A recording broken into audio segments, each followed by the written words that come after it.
My name is Olivia, and I'm 32. When I was 17, my father threw me out of the house with just $200 in my pocket and a backpack of clothes after discovering I was pregnant. He didn't yell. He didn't argue. He silently tossed my belongings onto the front lawn while my mother sobbed quietly in the corner of the living room, too afraid to intervene. I didn't scream. I didn't break down. I simply watched as he methodically emptied my drawers, my sister Vanessa smirking from the staircase. One day they'd realize exactly what they'd thrown away that night. Where are you watching from today? Drop your location in the comments below and hit that like and subscribe button if you've ever been betrayed by someone who was supposed to protect you. You'll definitely want to stick around for what happened next. The truth was, there was something my parents didn't know. My boyfriend Lucas had died in a motorcycle accident just 2 weeks earlier. His last text to me from the hospital had been asking me to take care of our baby that he would never meet. But my father never gave me the chance to explain. "You've ruined your future," he spat, throwing my science textbook onto the grass. "I won't have a pregnant teenager under my roof." My mother stood frozen, tears streaming down her face. "Helena, say something," I pleaded. She looked at me, then at my father. "I'm sorry," she whispered, and turned away. That was the moment I knew I was truly alone. My sister Vanessa, 2 years younger than me, watched the whole scene unfold from the stairs. We had never been close, she was always Dad's favorite, but the small smile playing on her lips as I was being thrown out broke something inside me. It was raining lightly as I packed what I could salvage into my backpack. My father stood in the doorway, arms crossed. "Where will you go?" my mother finally asked. My father scoffed. "That's her problem now." I shouldered my backpack, looked one last time at the house where I'd grown up, and said the only words I could manage. "One day you'll realize what you threw away today." Then I walked away and never looked back. That night, I called my best friend Camilla from a payphone. My hands trembled as I inserted the quarters. I'd spent hours walking aimlessly through the neighborhood, the reality of my situation sinking in with each step. "Liv, what's wrong?" Camilla asked, immediately sensing something was off. "My dad kicked me out," I said, my voice steadier than I felt. "I'm pregnant, Cam. Lucas never knew. Where are you? I'm coming to get you right now." The hidden truth. What my father refused to hear that night was even more painful than my boyfriend's death. Lucas and I had been secretly engaged. 1 month before the accident, he had given me a simple silver ring, promising we'd tell my parents after he secured his new teaching job. That ring was now in my pocket as I sat at Camilla's kitchen table, her mother Helena making hot chocolate with shaking hands. "Olivia, you're not alone," Helena said, wrapping her arms around me. "We'll face this together." That was the first time I cried since leaving home. I pulled out the ultrasound from my wallet, the 12-week scan my father had torn in half before throwing me out. A piece of paper representing the only part of Lucas I had left, besides a digital photo saved on my old cell phone. "He never even knew about the baby," I whispered, my voice breaking. "He died thinking we had our whole lives ahead of us." Camilla held my hand tightly. "What about Lucas's parents? Could they help?" I shook my head. "They're devastated. Moving to Florida next month. They offered to help, but they can barely function right now." That night, sleeping on Camilla's floor, I made a decision. I wouldn't beg my family to take me back. I wouldn't break. I would build something new from nothing. The next morning, I applied for jobs at every cafe or restaurant and store within walking distance. By afternoon, I had a position at a local coffee shop that didn't mind my growing belly. The manager, Rosa, had been a teen mom herself. $8.50 an hour, plus tips, she said. Not much, but it's a start. I worked double shifts whenever possible. Every penny went into a jar labeled future. On weekends, I baked cakes for extra income, a skill my grandmother had taught me before she passed. 6 months later, I had saved enough for a room in a shared house. $650 a month, including utilities. Not much, but mine. I enrolled in night school to finish my high school diploma, lugging my 8-month pregnant belly to class after working all day. My classmates stared. My teachers whispered. I kept my head high. "Aren't you exhausted?" Camilla asked one Sunday, watching me study while baking cupcakes for a customer. I looked up from my calculus homework. "Every day. But what's the alternative?" She had no answer. Lucas's parents visited once before moving. His mother cried when she saw my belly, touching it gently. "He would have been so proud," she whispered. They gave me $1,000 before leaving all they could spare after funeral costs. I tried to refuse, but his father insisted. "You're carrying our grandchild," he said. "Family helps family." Words my own father should have said. 2 days after finishing my last exam, my water broke. I was alone in my rented room when the first contraction hit. I called Camilla, then took a taxi to the hospital. $32.75, nearly a day's wages, but I couldn't wait for a ride. "Family?" the intake nurse asked. "Just me," I replied. "Building from zero." My son Miguel was born on a spring morning, with Lucas's exact eyes. I held that tiny miracle in my arms and promised he would never feel rejected like I had. No family members came to the hospital. I sent my mother a short text. Your grandson was born today. 7 Albs, 2 O's. Healthy. Her response came hours later. I'm glad you're both okay. Your father isn't ready yet. As if 9 months wasn't enough time to accept reality. I learned later that my mother had tried to visit, but my father threatened divorce. Her cowardice hurt almost as much as his cruelty. Are you still with me? Comment fighter if you've ever had to rebuild your life from scratch. The strength you find in those moments changes you forever. Managing motherhood while pursuing education proved challenging. Thankfully, the university where I'd earned a scholarship had a program for student mothers with subsidized childcare. $250 monthly instead of the usual $850, still steep but manageable with my calf job and weekend cake business. Helena watched Miguel during evening classes. I formed a support network with 3 other single mothers from my program. We traded babysitting hours when one needed extra work shifts. By Miguel's first birthday, I had a routine. Wake at 5 a.m., study until 7 a.m., drop Miguel at daycare, work until 4 p.m., pick up Miguel, study during his naps, sleep at midnight, repeat. I didn't date. I didn't party. I didn't have time for anything beyond survival and creating a future for my son. You need to live a little, Camilla would say, visiting from her college across town. I'd smile, bouncing Miguel on my hip. I am living, just differently than planned. On Miguel's first birthday, I received a card in the mail, no return address, but I recognized my mother's handwriting. Inside was a $100 bill and a note. For Miguel, don't tell your father. I used the money to open a college fund for my son. $100 wasn't much, but it was something. A beginning. The following years blurred together in a haze of work, study, and motherhood. I graduated with honors in business administration. My professors, impressed by my determination, recommended me for an internship at a digital marketing firm. I learned every aspect of the business, staying late after everyone left, absorbing knowledge like oxygen. The CEO noticed. Most interns count minutes until they can leave, he said. You count minutes until you can learn more. By 25, I was account manager with a salary that allowed us to move to our first decent apartment. $1,750 monthly luxury compared to the $600 room we'd shared before. Miguel started kindergarten, smart, compassionate, with Lucas's musical talent and my determination. Mommy, where's your mommy and daddy? He asked once. My heart clenched. They live far away, sweetheart. Are they coming to my school play? I kissed his forehead. No, baby, but I'll be there in the front row. No phone calls, no visits, no family except the one we created ourselves. Years of silence. During those years, I received exactly 3 messages from my family. A birthday card when Miguel turned 1, secretly sent by my mother. A text from Vanessa asking to borrow $5,000 when she had financial problems, which I ignored. And a call from my father when Miguel was 5. During that call, he didn't mention his grandson or apologize. He coldly informed me he had rewritten his will, officially removing me as heir to the family home valued at $450,000, transferring everything to Vanessa. Just informing you for legal reasons, he said. Thanks for letting me know, I replied, then hung up. His call didn't hurt as much as I'd expected. I'd already mourned the loss of my family years ago. My 30th birthday marked an unexpected milestone. The marketing agency's founder was retiring and offered to sell me a 10% stake in the company. $65,000, my entire savings plus a small business loan. You've earned this, he said. You understand this business better than people who've been here 20 years.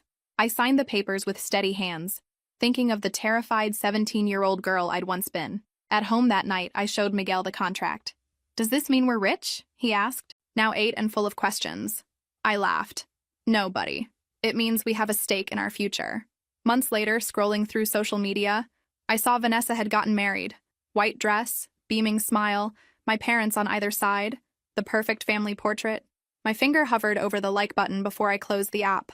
Their life had continued without me, as mine had without them. Miguel excelled in school. His teachers praised his math skills and kindness. He looked increasingly like Lucas, a fact that both warmed and pained my heart. Mom, Josh from school has 2 grandfathers. Do I have grandfathers? He asked one day after school. I sat him down and showed him the restored photo of Lucas I'd preserved all these years. This was your father, I said. He would have loved you very much. What about your dad? I chose my words carefully. Sometimes families have complicated relationships. Maybe someday you'll meet him. Miguel nodded, wise beyond his years. That's okay. We're good, just us. By the time Miguel turned 10, I'd increased my ownership in the agency to 25%. When the founder fully retired, I became CEO. The company had grown under my leadership, our client list doubling in 3 years. Have you ever noticed how success seems to reach the eyes and ears of those who once doubted you? Keep watching to see what happened when my family finally noticed mine. The rise. At 27, I identified an opportunity in the digital marketing landscape. Small local businesses were being overlooked by larger agencies. With $65,000 in savings and loans, I launched my own company, Phoenix Digital. The name was obvious. Rising from ashes was my specialty. Year 1, I worked from home. Year 2, I hired 3 employees. Year 3, we moved into downtown office space with a team of 12. Phoenix Digital became the go-to agency for family businesses needing digital transformation. Miguel, now 10, grew into a brilliant, compassionate boy. He knew about my parents, but never negatively. I always told him, "Your family is small, but full of love." When he asked about his father, I showed him Lucas's professionally restored photo and shared stories about his love for music and dreams of teaching. I never allowed bitterness to poison my son. That was my greatest act of resistance against the hatred my father tried to plant. The local business journal ran a feature on women entrepreneurs transforming the city. There I was, on page 3. Olivia Carter, 30, CEO of Phoenix Digital. From single teenage mother to business owner employing 15 local residents. I framed it and hung it in my office, not from vanity, but as a reminder of distance traveled. That same month, I purchased my first home, $455,000 in a neighborhood with excellent schools, 3 bedrooms, a backyard for Miguel, and a home office for late nights. The mortgage officer who had denied me a loan 3 years earlier now handled my paperwork personally. "Quite a turnaround, Ms. Carter," he said, not meeting my eyes.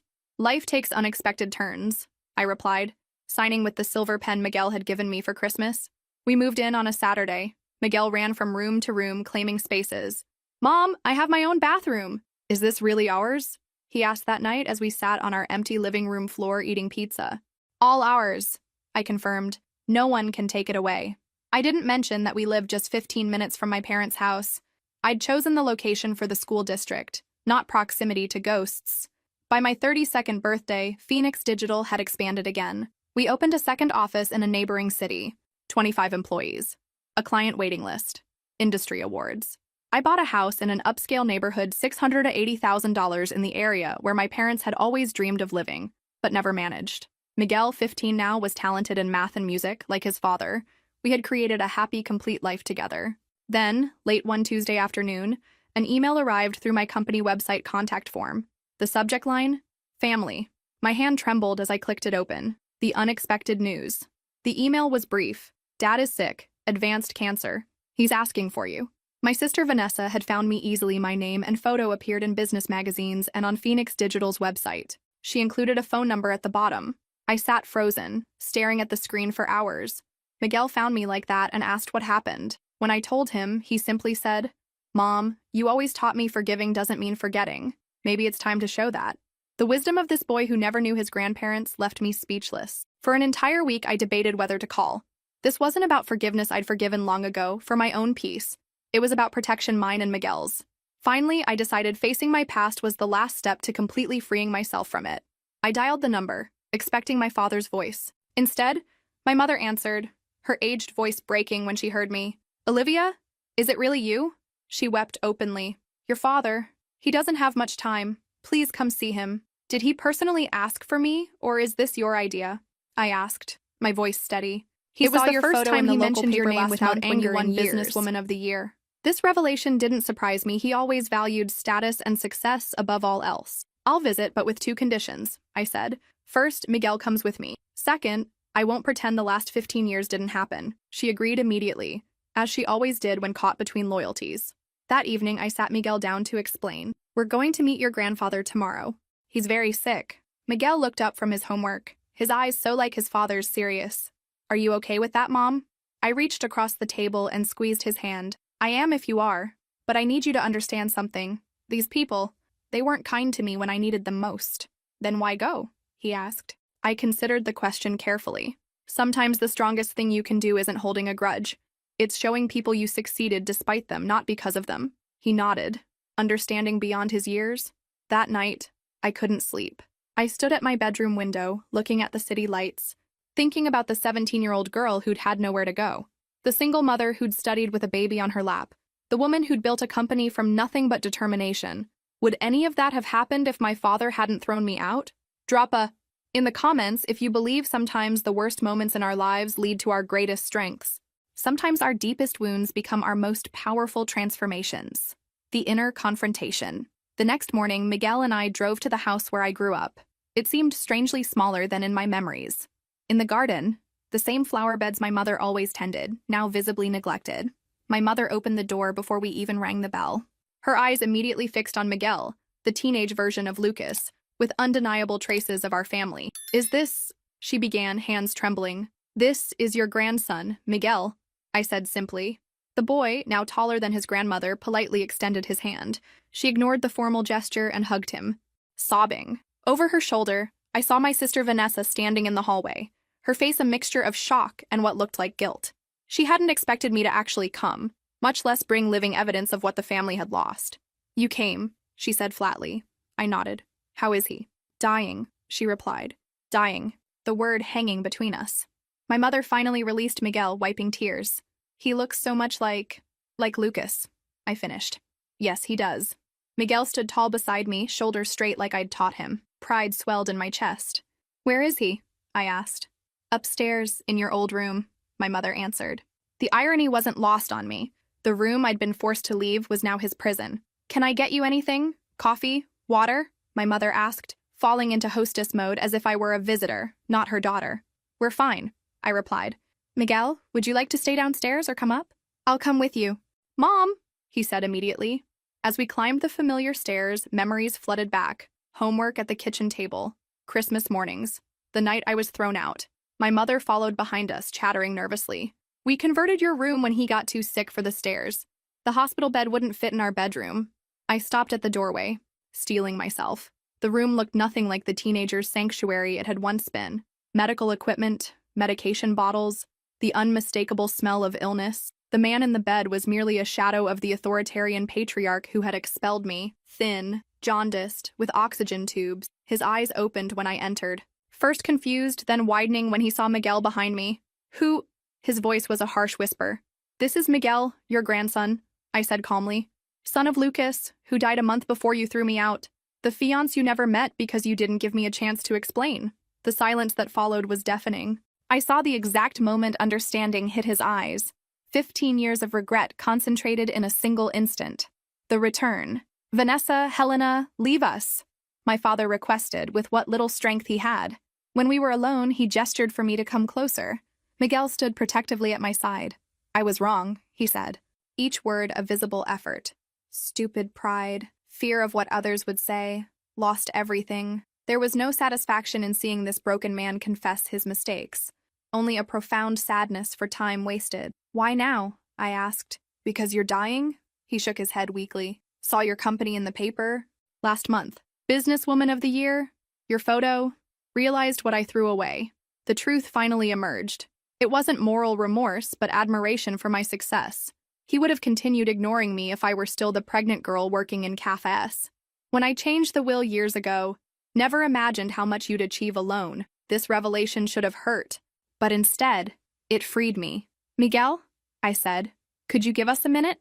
My son squeezed my hand before leaving. Once alone, I looked directly at my father. "I didn't come for your approval or your money. I came because Miguel deserves to know his family, even the parts that are flawed. And because holding on to anger only hurts me, not you." He closed his eye, tears leaking from the corners. "I never got to meet Luke," he whispered. "No, you didn't. He was calm, brilliant, and would have been an amazing father. Miguel has his eyes and his talent for music." My father's hand reached for mine. I hesitated. "Forgiveness doesn't mean what you did was okay," I said quietly. "It means I'm not carrying the weight of it anymore." When Miguel returned, I asked if he wanted to know anything about his grandfather. My son, always thoughtful, sat on the edge of the bed. "What was my mom like when she was my age?" he asked. A faint smile crossed my father's face. "Stubborn, smart, always stood up for what she believed in. That hasn't changed," Miguel said, looking at me with pride. After 30 minutes, I could see my father tiring. We said goodbye, promising to return in a few days. Downstairs, my mother waited anxiously. "Will you come back?" she asked, hope and fear mingling in her voice. "Yes," I said. "Not for you or for him, for Miguel and for me." As we walked to the car, Miguel took my hand. "You okay, Mom?" I looked back at the house, then at my son. I'm better than okay. I'm free. The silent room. After our first visit, Miguel and I returned twice weekly. Each time, I noticed my father's deterioration, the cancer advancing relentlessly. What surprised me was Miguel's ease with him. They developed their own relationship, separate from the painful history between us. Grandpa showed me how to play chess today, Miguel told me during one drive home. He says I'm a natural. I smiled, pushing down the complex emotions. Your father was excellent at chess too. During our fourth visit, I arrived to find Vanessa's car missing. She had a spa appointment, my mother explained, not meeting my eyes. Couldn't reschedule. The truth became increasingly clear. Vanessa rarely visited. She appeared when she needed money or when my presence forced her hand. Upstairs, my father seemed more alert than previous visits. Vanessa tells me your company is doing well, he said, while Miguel set up the chessboard. Phoenix Digital has grown beyond my expectations, I replied neutrally. Named it after the bird that rises from ashes, he observed. Appropriate. For the first time, I saw recognition in his eyes of what he'd done not just to me, but to himself. He'd lost 15 years with a grandson who excelled at everything he touched. After chess, Miguel went downstairs for a snack, leaving us alone. I need to ask you something, my father said, his voice stronger than I'd heard it. What is it? The house. After I'm gone, your mother can't afford to maintain it. I cut him off. I'm not here for inheritance or property. I know, he said. That's why I'm asking. Vanessa will want to sell immediately. She's already talking to realtors. This didn't surprise me. What do you want me to do? Nothing, just look after your mother. The request hung between us, not redemption, just simple human concern. I'll make sure she's taken care of, I said finally. He nodded, closing his eyes. The irony isn't lost on me. The daughter I threw away is the only one I can count on. Later that night, my mother pulled me aside as Miguel loaded chess pieces into the car. Your father changed his will again last week, she whispered. He split what's left between you and Vanessa. She doesn't know yet. Mom, I don't need— It's not about need, she interrupted. It's about him trying to fix what he broke. Let him have that. On the drive home, Miguel was unusually quiet. What are you thinking about?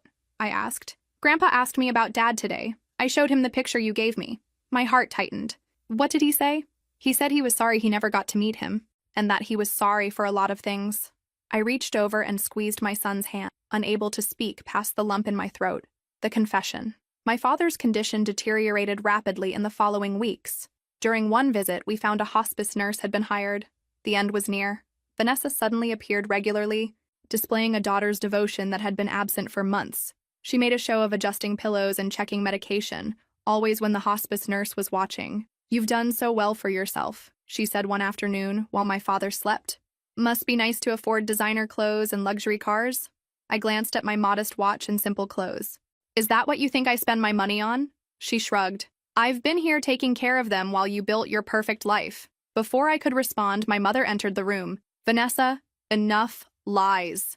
To my surprise, she found her voice at last. In the years with my father growing weaker, she had gradually begun standing up for herself. Your sister deserves the truth. You barely show up except when you need money. You received $450,000 when your father transferred the inheritance to you and burned through it in 5 years on cars and trips. Now we have $175,000 in medical debts not covered by insurance, and you're planning to sell the house the moment he's gone. Vanessa stormed out, slamming the door. My mother collapsed into a chair, shaking. I should have spoken up 15 years ago, she whispered. Maybe things would be different. I sat beside her. Maybe. Maybe not.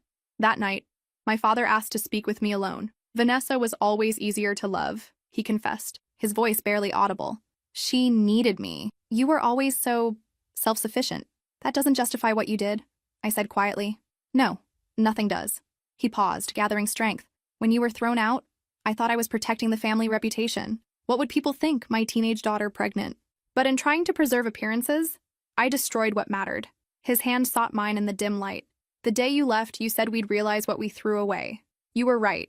I threw away my chance to know my grandson, to see you become this remarkable woman, to meet the man who would have been my son-in-law. Tears slid down his hollow cheeks. The worst part is knowing it can never be undone. Some mistakes can't be fixed with apologies. I didn't comfort him with platitudes. Some truths need to stand without softening. No, they can't, I agreed. But we can move forward from here. He nodded, exhausted by emotion and illness. Would you bring Miguel in? I'd like to give him something. When Miguel entered, my father handed him a small wooden box. Chess set I've had since I was your age, he explained. Thought you might want it. Miguel opened the box, revealing hand-carved pieces. Thank you, he said sincerely. I'll take good care of it. I know you will, my father replied. You're like your mother that way, taking care of things that matter. It was the closest thing to a compliment he'd ever given me, the truth about Vanessa. After that conversation with my father, I found Vanessa in the kitchen. She seemed out of place, nervously checking her expensive phone that contrasted with the deteriorating state of the house. So, heard you've become a successful businesswoman, she began, trying to sound casual. Meanwhile, I've been stuck here taking care of them. The lie was so obvious I almost laughed. That's not how Mom tells it, I replied calmly. Vanessa's eyes narrowed. Mom's confused. She mixes things up. Like how you burned through $450,000 in 5 years? Or how you're already talking to realtors about selling this house. She flushed. You don't understand what it's been like here. I deserve that money after everything. After what exactly? Being the favorite? Never facing consequences? Tell me, what's been so hard for you, Vanessa? She stood suddenly, knocking over her chair. You think you're so perfect with your company and your perfect kid. You have no idea what pressure I've been under trying to live up to their expectations of me after you left. For the first time, I glimpsed the real damage. While I'd been freed to build my own life, Vanessa had remained trapped in our parents' expectations, forever trying to fill the void I'd left. I never wanted their money, I said quietly. I just wanted them to accept me and my child. Well, congratulations. Dad's dying, and you're still the center of attention. She grabbed her purse. I'm going out.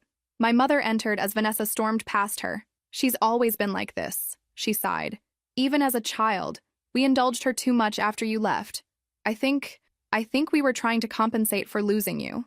I helped her clean up the kitchen, working in silence. The medical bills, I finally said. We're drowning, she admitted. The house is worth about $390,000 now. Needs work. After we pay off the medical debt, there won't be much left. I didn't offer money. I didn't offer to buy the house. Instead, I offered something more valuable. Mom, would you like to come to dinner at our house next Sunday? See where Miguel and I live? Her eyes filled with tears. I'd like that very much. That weekend, she came to our home for the first time. She wandered through rooms, touching photos, examining the life we'd built without her. You've done so well, she whispered. Without any help. Not without any help, I corrected. Camilla's family, my colleagues, friends. I had support, just not family support. She nodded, understanding the distinction. I've been a coward my whole life, she confessed. Too afraid to stand up to your father. Too afraid to lose Vanessa if I reached out to you. And now? I asked. Now I'm too afraid of dying without knowing grandson. She looked at Miguel, playing piano in the living room. He has Lucas's talent. Yes, I said. He has the best parts of both of us. The true success. My father passed away 3 months after our reconciliation, with Miguel holding his hand. In his rewritten will, he divided what little remained equally between Vanessa and me, with a letter asking forgiveness. The true inheritance, however, was the recovered time, not completely. It could never be, but enough to heal some wounds. If you've stayed with me through this entire story, comment full circle below. Sometimes life brings us back to where we started, but as completely different people. My mother now visits our home on Sundays. After selling the house for $390,000, well below market value due to its deteriorated condition, I helped her find a suitable apartment for $1,500 monthly near us. Vanessa disappeared again after receiving her share from the house sale, approximately $107,500 after paying medical debts. But I left the door open. The revenge many would expect throwing my success in their faces, denying them access to the grandson they rejected, leaving them in poverty would only have perpetuated the cycle of pain. My true victory was building a fulfilling life despite them.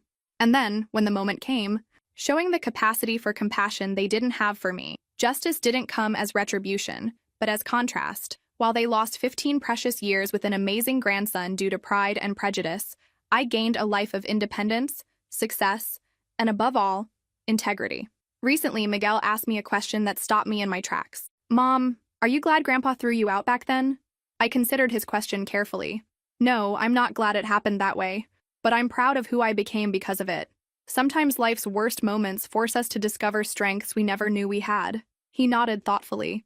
You always say forgiveness is for us, not for them. That's right. Holding on to anger only poisons you, not the person who hurt you. As I watched my son, this remarkable young man raised on love instead of bitterness, I realized the most important lesson I taught him wasn't through words but actions. Sometimes the best response to cruelty isn't more cruelty, but refusing to let it define who you become. This isn't a revenge story. It's a rescue story not of them, but of myself. Before you go, hit that subscribe button if you want more real stories about finding strength in difficult situations. And remember, sometimes the family you create is more powerful than the one you were born into.